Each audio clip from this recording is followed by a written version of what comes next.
You are amazing and you have limitless potential. So start tapping into it by not sitting on the fence. Let your work get your opportunity. Let your work get your praise. Let your work open up doors. Let your work get people paying attention. Let your work get the whole world to notice. Stop thinking. Stop procrastinating, and you got work. So you got to make sure that you constantly are rewriting your book. You have to constantly rewrite your book every day of your life. You know, and these aren't just words I say. This is how I have to live. Like, these are conversations I have with myself.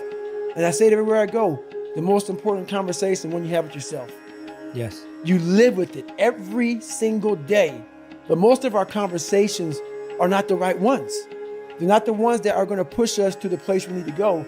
They're the ones that are going to keep us sitting in that toxic environment that you've helped create and everybody else helped create, and you just live in it. You live in that muck, and that conversation just plays in your head. And that becomes you. So my first conversation when I was absolutely nobody, and that's one thing you have to say. We live in a world now that's so kind. We find the kind way around everything. Like, if you don't look good, I have to find a kind way of saying, I don't like your shirt. Right. That's not the approach. The approach you have to take, at least I took. You take whatever approach you want. The conversation had to be a real, honest conversation. In the accountability mirror, guess what? I was fat. Don't find a kind word to say that, you know what? I've gained some weight. No, you're fat.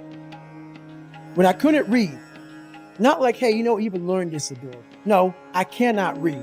The fourth grade reading level, I'm struggling. And sometimes I call myself stupid. Not in a way to put myself down. So don't take it like, my God, those are so hurtful. Yeah, they're hurtful. Dishonest. The conversation has to become an honest conversation of where you're at mentally. Where am I at mentally? I look like I feel like I'm not this. I'm falling behind in school. I'm lazy. My house is a mess. You have to look at what it is and call it what it is. Don't find words to make yourself feel better, because that's what. So we hang around people that make us feel better, that tell us what we want to hear, not what we need to hear. And so we stay away from those people. And we stay away from those people, like our internal dialogue becomes that kind, it's okay. It's not okay. So that's where it starts. It starts with that accountability of it's not okay anymore. This can no longer be okay. And calling yourself out for exactly what you are and exactly how you need to fix it. That's where it starts. Take action. When you start to walk, talk, dress, and behave like the top people, you soon begin to feel like the top people. You will treat other people like the top people do. You will work the way the top people work. You will start to get the results that the top people get. In no time at all, you will be one of the top people yourself. It may be trite to say, fake it until you make it, but there is a lot of truth to it.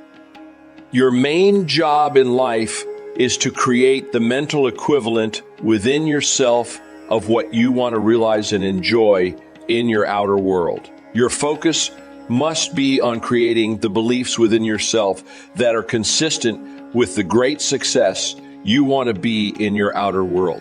You achieve this by challenging your self-limiting beliefs, rejecting them, and then acting as if they did not exist. You reinforce the development of new, life-enhancing beliefs by increasing your knowledge and skills in your field to the point where you feel equal to any demand or challenge.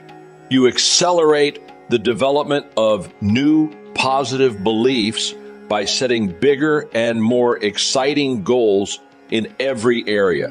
Finally, you act continually as if you were already the person that you desire to be. Your aim is to reprogram your subconscious mind for success by creating the mental equivalent in everything you do or say.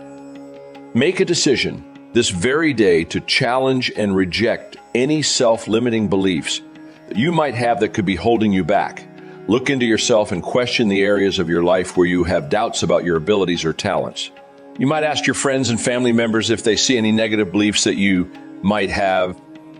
Often, they will be aware of negative self-limiting beliefs you have that you are not aware of yourself.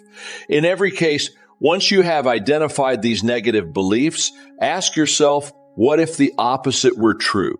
What if you had the ability to be extraordinarily successful in an area where you currently doubt yourself? What if you had been programmed from infancy with genius ability in a particular area?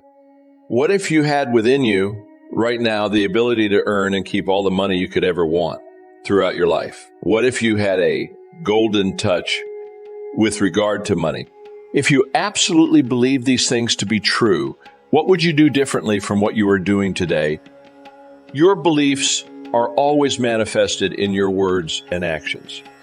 Make sure that everything you say and do from now on is consistent with the beliefs that you want to have and the person that you want to become.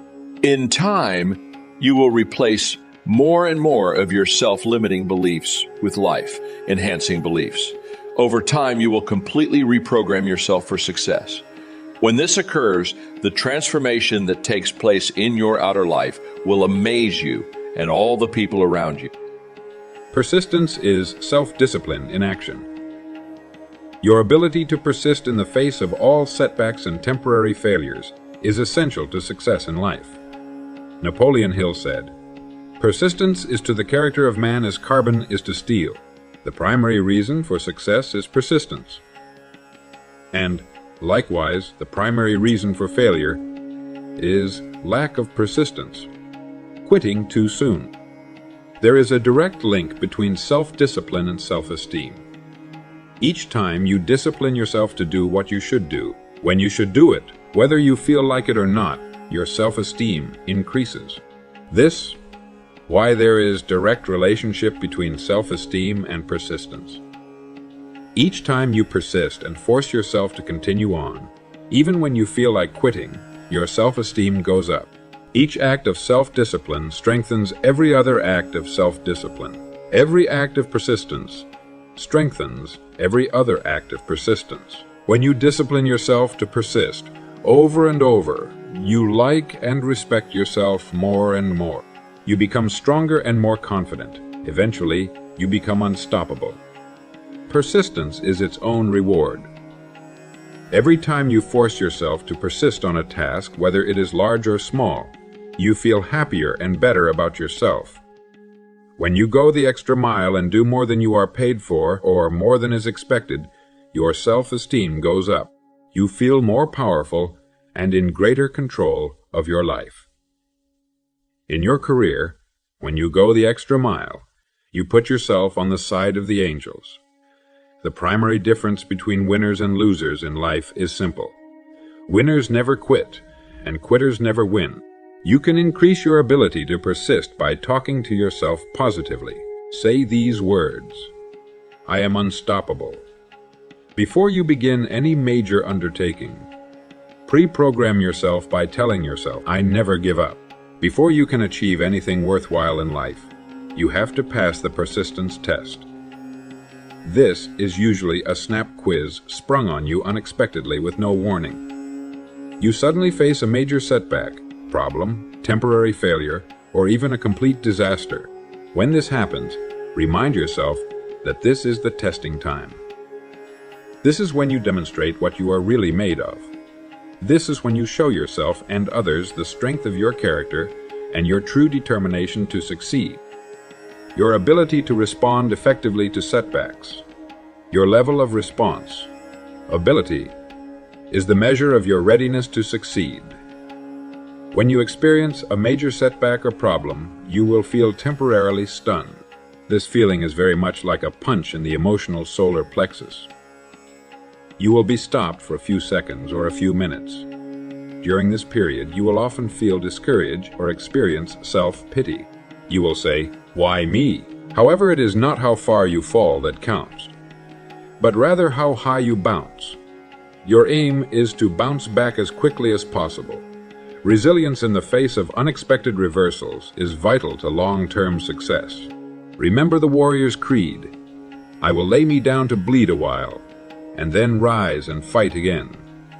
Don't be surprised. shocked or set back when things go wrong. Your best laid plans will often fall apart.